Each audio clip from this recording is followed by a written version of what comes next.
दोस्त नमस्कार मो ना हूँ आलोक नायक मु आसती ब्रह्मपुर आ मैडम घर हूँ कवि सूर्यनगर भाटपड़ा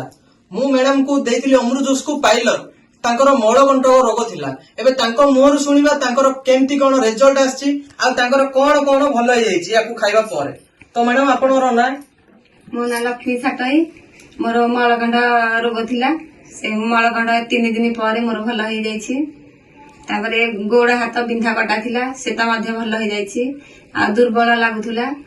मते बहुत अबे सुस्त लागुछि एबे आपनर गैस्ट्रिक की अन्य किछ समस्या गैस्ट्रिक मध्ये थिला गैस्ट्रिक डाले दूर हो तो मैडम आपण केवल मलकंठ रोग पे आनिथिले हां ता सहित सहित याकू भी पूरा भलो कर देला छी तो मैडम आपण कोन कहया चाहउछंदी जो हमर अमृत जूस को नेगिरी हां एरा मूल्यवान जिंस बहुत भल हो जाउछि एरा